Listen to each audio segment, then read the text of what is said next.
I couldn't believe what I was hearing when my boss said I couldn't take any time off with pay. It was shocking. I always stand up for myself, but this time it was too much. She basically told me not to bother coming back. Hearing that, I felt like I couldn't take it anymore. I asked if she was really sure about her decision, which surprised her. Her eyes got wide with surprise. It was disappointing. My name is Nancy, and I just turned 28. I've been working at Kando Corporation for 10 years, which makes me experienced even though I'm still young. My family isn't rich, but my parents took good care of me. I'm an only child, so I didn't get a lot of new things. Most of my clothes were hand-me-downs from cousins or neighbors. Getting new clothes was rare, but I was happy with what I had. I have lots of love from my neighbors and relatives. I have great memories of going on picnics with my parents on weekends. Even though I didn't have much growing up, I'm still close with my cousins, and we talk often. I had a lot of love around me as I grew up. In 12th grade, I was the student council president and had good grades. My teacher thought I should go to college, but I didn't want to. I wanted to work for the government. My parents wanted me to choose a different job, but I went ahead and became a government worker despite their advice. I wanted to help my parents with money as soon as I could. But then my dad got very sick and passed away before I could do much for him. So I started taking care of my mom instead. We lived together and kept busy with everyday life. Time went by quickly, and I learned a lot while working. After 5 years, I became well respected at my job and lived comfortably. I was in charge of training new people and sometimes did important tasks for my boss. Plus, I got good bonuses, which let me give my parents $600 every month. In my free time, I enjoyed going on trips with friends, coworkers, and my boyfriend. Then, our boss changed, and the new boss was a woman who happened to be the president's daughter. People said she didn't work hard because she relied on her dad's money. The president wanted her to learn some important lessons about life, so he gave her a big job. Only the president and I knew about his plan. Many people in the company didn't think she deserved the job because they thought she only got it because of her dad. The work atmosphere was getting more and more tense, and it was starting to feel suffocating. And then trouble found its way to me. It happened when I made a cup of hot coffee for the new boss. "What's this?" "Are you trying to make me mad?" "I made it just like you asked." She gave me an angry look and threw the hot coffee towards me. "Ow, why did you do that?" I couldn't dodge it, so I held my right arm, which got hit by the coffee, and stared back at her. "How is this what I asked for?" I said I wanted it warm with extra milk and sugar. I made it warm with 2 cups of milk and 2 scoops of sugar. It's too hot. Normally, it's 4 cups of milk and 3 scoops of sugar. She acted like her way was the only right way and forced her preferences on others. "I'm sorry. I'll make you another one right away. This is why I don't like people who only finished high school. My dad told me you're good at your job and everyone trusts you. I have a lot to learn. I only seem good because everyone here supports me." While she kept making snide comments, the pain in my burned arm got worse. I just wanted to leave and cool down my arm. I was excited to meet you after hearing my dad praise you. But what a letdown. I wonder how you impressed him.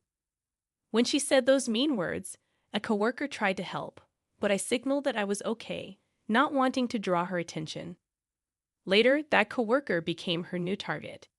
Anyone she targeted before ended up feeling so stressed that they quit their jobs. Now it seems like she's targeting me. While I was thinking about what to do, she grabbed my burned arm and squeezed it tightly. "You're brave to ignore me, but don't think you'll get away with it." I winced in pain.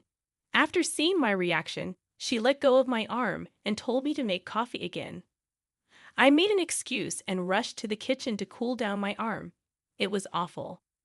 After work, I went to see a skin doctor and got some medicine, but my arm didn't fully heal and left a mark.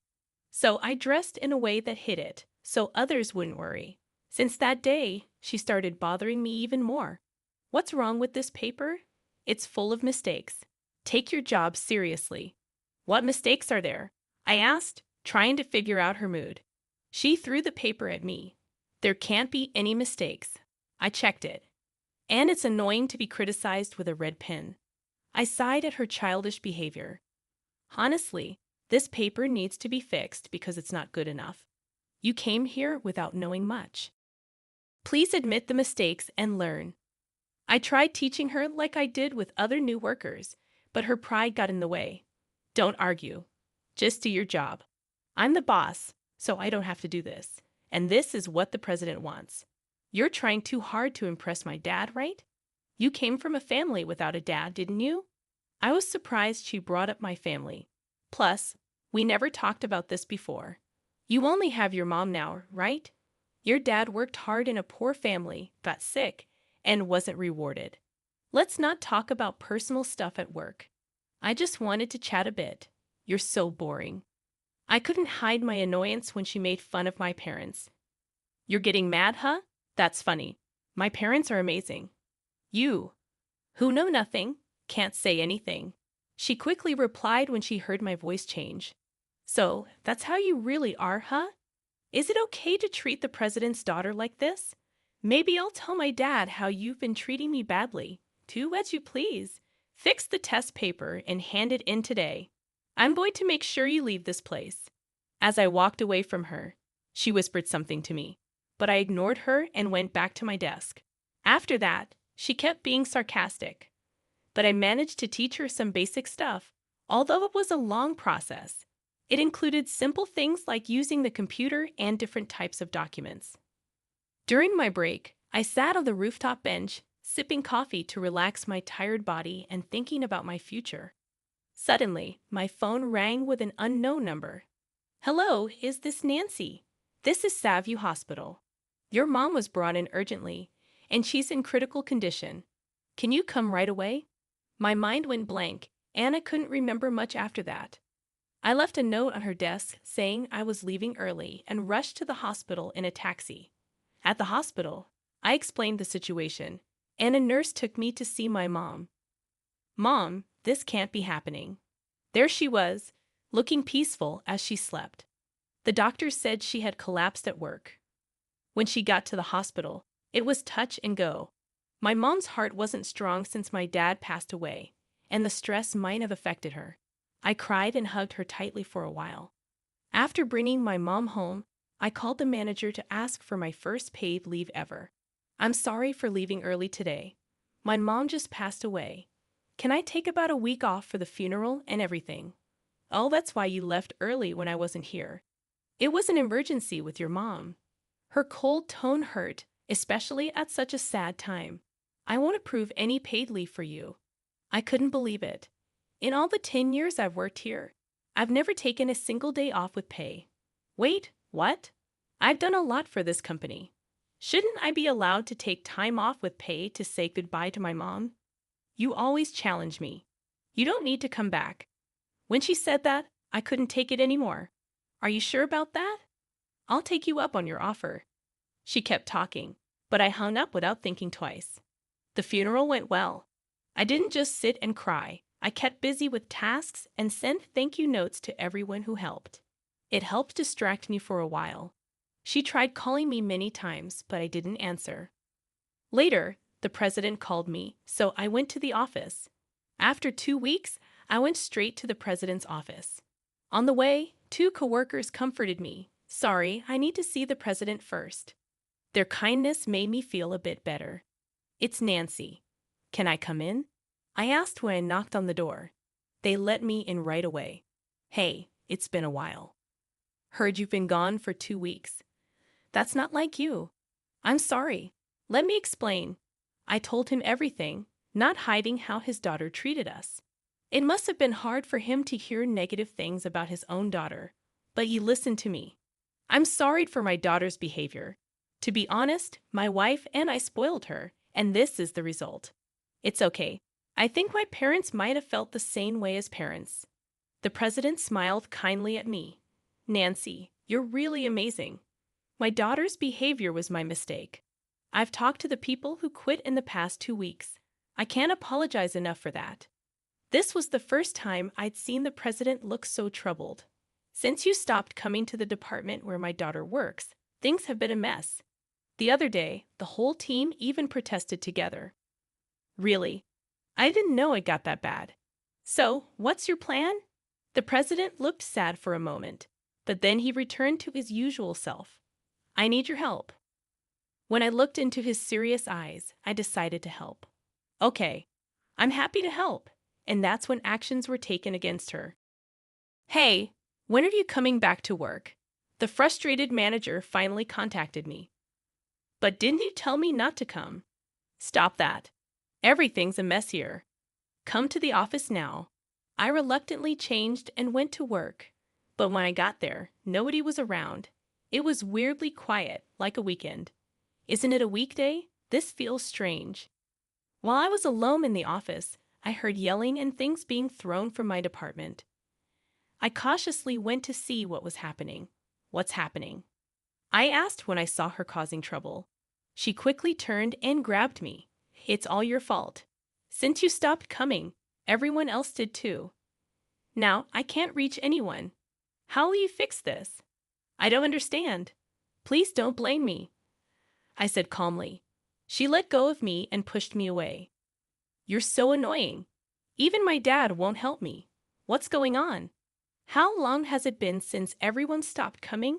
Just half a day. I've been answering calls, which I never do, and I don't know what to do anymore. She looked tired and messy. Her hair was a mess, and her nail polish was chipped.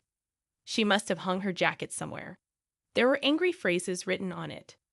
When I saw her, who always acted like she was in charge, looking so upset, I couldn't help but laugh. Serves you right. What'd you say? This is your fault. What did you think would happen? Nobody follows someone who just throws their power around without real skills. As I stood my ground, she came closer, getting red in the face. Say that again. Do you want to get kicked out of the company? Well, I'd like to stay if you leave. Then you're fired? I'll take over this company. That's too bad for you. She had a strange smile and looked proud. I just said, okay, thanks for everything, even if it was short. She looked surprised. You know you're fired, right? Yes, I do. I'll pack my things. I walked carefully to my desk, avoiding the papers on the floor, and started packing. Wait, are you really quitting? Yes, why? I tilted my head.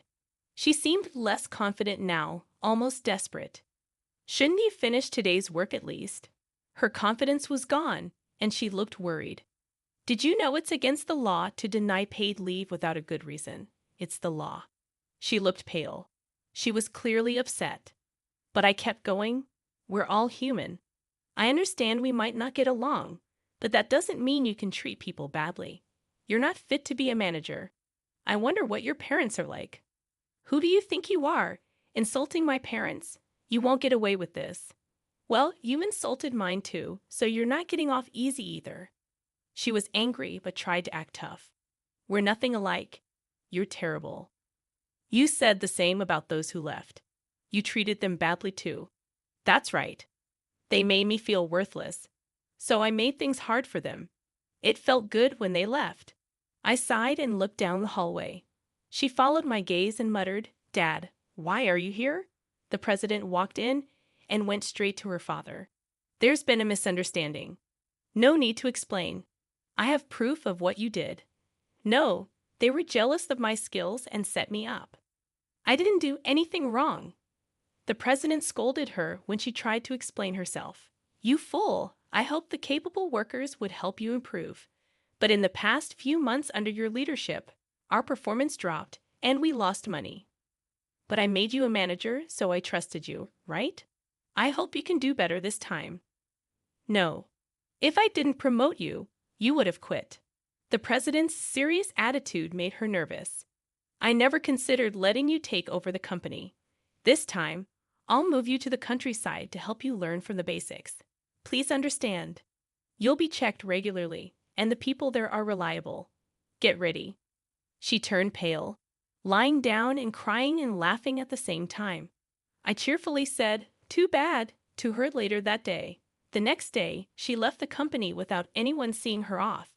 The employees, happy to have a day off given by the president, returned to work happily without her. The office became peaceful again, and everyone smiled. Meanwhile, she started over in a rural town with no modern comforts. Her family's influence didn't matter there, and she was taught strictly by her coworkers every day. Over time, she started to change. She began speaking politely and accepting feedback. Surprisingly, the president got an apology call from her, which was unexpected. At first, I listened to her, but she ended up begging, "I've learned my lesson. Please ask the president to let me come back." I said no, and I stopped answering her calls and blocked her number. The president personally reached out to those who had quit because of her and asked them to come back. The company's performance improved quickly, even better than before. I got promoted to the manager's position that she left. Everyone in the department was happy when the president chose me. The job is harder than I thought, and I feel a bit overwhelmed. But with the support of my coworkers, I'm doing okay. Because of the burns I got, I received some extra money from the manager's salary, which made my life more comfortable. Recently, my boyfriend proposed to me, and I'm thrilled. We're expecting a baby next year, and we're both excited. Even though I'm only in my second trimester, we're already prepared for the baby's arrival.